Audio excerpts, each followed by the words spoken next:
കൂൺ ബെഡ് നമ്മൾ സെറ്റ് ചെയ്തിട്ട് ഇന്നേക്ക് 13ാമത്തെ ദിവസമായിട്ടുണ്ട്. ഇതിനകത്ത് വന്നേക്കുന്ന മാറ്റങ്ങളാണ് ഈ വീഡിയോയിൽ കാണിക്കുന്നത്. ആദ്യം തന്നെ ഇതിനകത്ത് ഉണ്ടായിരിക്കുന്ന വലിയ മാറ്റമാണ് കൂൺ മുട്ടകൾ പല സ്ഥലത്തും പല ബെഡിലും വന്ന് തുടങ്ങിയിട്ടുണ്ട്. ഈ ഒരു ബെഡാണ് ഞാൻ ആദ്യമേ ചെയ്തത്. മൊത്തത്തിൽ 6 ബെഡ് ചെയ്തിട്ടുണ്ട്. അതിൽ ഫസ്റ്റിലത്തെ ബെഡിലാണ് ഇത്രയും റിസൾട്ട് കാണാൻ സാധിക്കുന്നത്. ഇത്ര പെട്ടെന്ന് റിസൾട്ട് കിട്ടുമെന്ന് നമ്മൾ പ്രതീക്ഷിച്ചില്ല.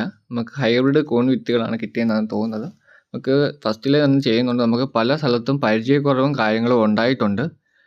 പക്ഷേ ഞാൻ ഇതിനകത്ത് ചെയ്തതിൽ ഒരു ഗുണം ഉണ്ടായെന്ന് വെച്ച് കഴിഞ്ഞാൽ, നമ്മൾ ഇതിനകത്ത് എയർ ഫ്ലോയ്ക്ക് വേണ്ടി ഹോൾ ഇട്ടുന്നത് സൂചി വെച്ചല്ല, നമ്മൾ ഇച്ചിരി വലിയ ഒരു സ്ക്രൂ ഡ്രൈവർ വെച്ചാണ് ഹോൾ ഇട്ടത്. അപ്പോൾ അതിൽ കൂടെയാണ് നമുക്കിപ്പോൾ ഈ ഒരു കൂൺ മുളച്ച് വന്നേക്കുന്നത്. ഈ ഒരു ലാസ്റ്റ് ബെഡ് എന്തോ ഒരു കുഴപ്പമുണ്ടെന്നാണ് ഞാൻ വിചാരിച്ചത്. പക്ഷേ ഇതിലും ഒരു കുഴപ്പം കാണുന്നില്ല. എനിക്ക് അറിയാത്തതുകൊണ്ടായിരിക്കാം. കൂൺ കൃഷിയെ പറ്റി പഠിച്ചിട്ടാണ് നമ്മൾ ഇതിനകത്ത് ഇറങ്ങിത്തിരിച്ചത്. എന്നാലും നമ്മളിത് ചെയ്താൽ മാത്രമേ ഇതിൻ്റെ കറക്റ്റ് റിയാലിറ്റി എന്താണെന്ന് നമുക്ക് മനസ്സിലാകത്തുള്ളൂ. നമ്മൾ 2-3 വട്ടം ചെയ്യുമ്പോഴത്തേക്കും നമുക്ക് ശരിയാവുമെന്നാണ് നമ്മൾ വിചാരിക്കുന്നത്.